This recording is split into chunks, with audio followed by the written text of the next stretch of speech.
10 years from now, you will surely become someone. The big question is, who? What are you becoming? And that's the key. Some people are ever learning, but they don't put it into action.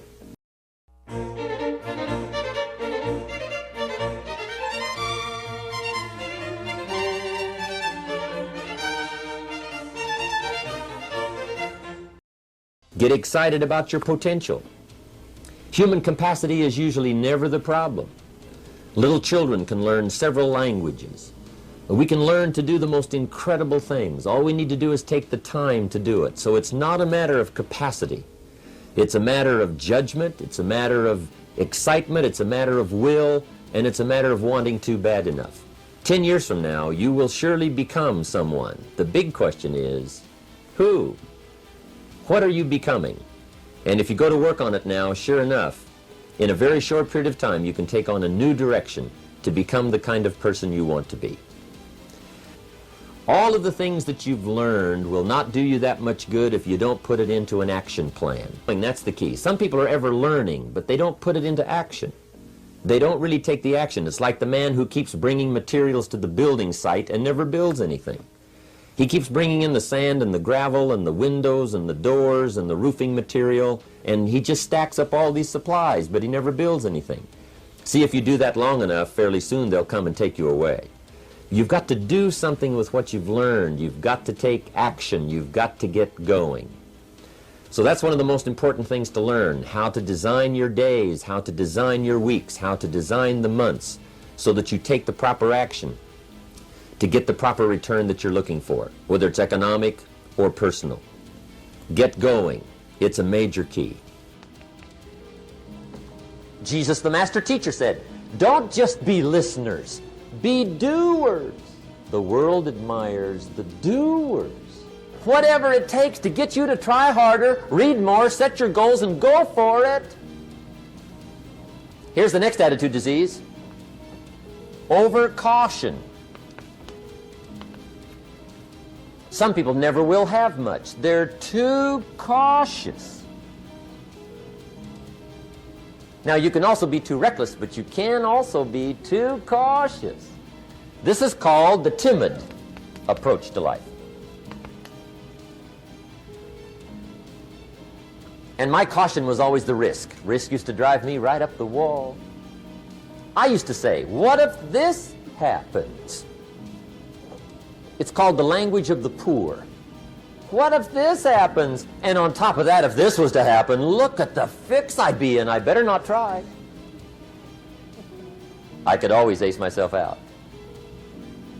Then I'll tell you what changed my whole life when I finally discovered it's all risky. The minute you were born, it got risky. If you think trying is risky, wait till they hand you the bill for not trying. If you think investing is risky, wait till you get the tab for not investing. See, it's all risky. Getting married is risky. Having children is risky. Going into business is risky. Investing your money is risky. It's all risky. I'll tell you how risky life is. You're not going to get out alive. That's risky. The Englishman says, well, if that's the way it's going to work out, let's give it a go. Right, that's what it's for. Give it a go. Somebody says, yeah, but I'm looking for safety and security. Fine, then huddle in a corner. We'll cover you with a sheet, bring you 3 meals a day. And we'll protect you, feed you, look after you, care for you. We won't let anything happen to you, and you'll probably live to be 100. The guy said, well, yeah, I'd live to be 100. But what a way to live. Right. What a way to live, safe and secure. Don't ask for security. Ask for adventure. Better to live 30 years full of adventure than 100 years safe in the corner. And see, it's not important how long you live. What's important is how you live. Here's the next attitude disease. We're almost through with this motley list. In fact, we're almost through. Hang on. The next one is pessimism. Pessimism, the deadly disease of always looking on the bad side, the problem side, the difficult side, checking all the reasons why it can't be done. The poor pessimist leads an ugly life. He doesn't try to figure out what's right. He tries to figure out what's wrong. He doesn't look for virtue. He looks for faults. And when he finds them, he's delighted. How ugly. This is the poor guy who looks through the window, doesn't see the sunset. He sees the specks on the window.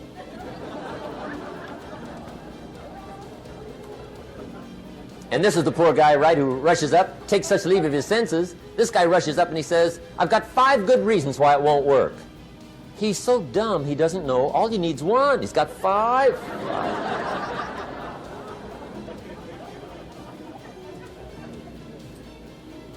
To the pessimist, the glass is always half empty.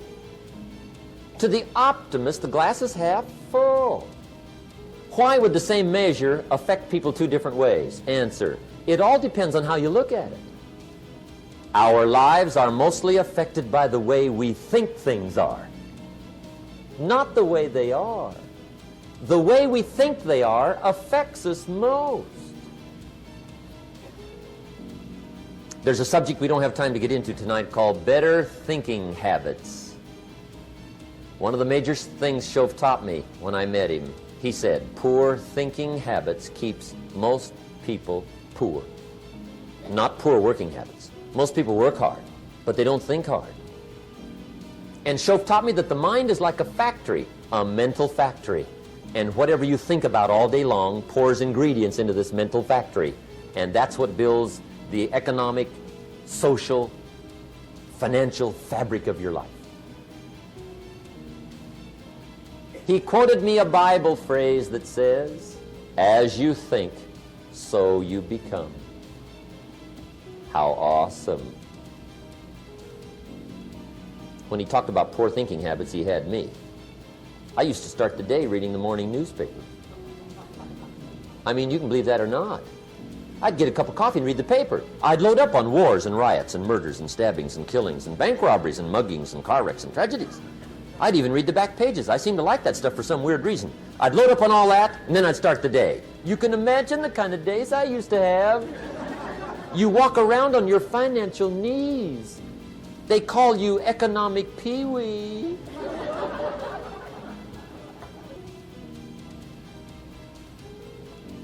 Okay, here's the last disease, and we're through with this list. In fact, we're almost through. Hang on. The last subject is very brief. The last disease, but this one is deadly. Engage in this one, indulge in it even slightly, and you might as well forget the future, because it's going to forget you. Complaining, crying, whining, griping. A Bible word called murmuring. See, that'll ace your future. Spend 5 minutes complaining, and you have wasted 5. And you may have begun what's known as economic cancer of the bone. Surely they will soon haul you off into a financial desert and there let you choke on the dust of your own regret. I hope I said that well, so you won't forget. It's a deadly disease. If you don't think it's bad, ask the children of Israel of Old Testament fame. Typical of us all, their story just happened to get in the book. Story says, children of Israel were slaves. God performed a series of dazzling miracles and got them out. And now they're heading for the promised land. Remember the story? Heading for the promised land. Tragedy of the story, they never got there. Reason, from day one, they started to complain. They griped about the water. They griped about the weather. They whined and cried and griped about the food. They griped about the leadership. They whined and cried because it was too far, too cold, too hot, too difficult, too miserable. I mean, they whined and cried for years. Finally, God said, I've had it, trip canceled. Or something like that. The story says they died in the desert, never got to the promised land. which I think means two things. Indulge in this long enough, you get your future kissed. And I guess it also means even God himself can only take so much. Just be on the lookout of the things that can destroy all the good you start. The war is on. And this evening, tomorrow, mentally, personally, socially, economically, you got to make sure you're winning the war. And this is part of it.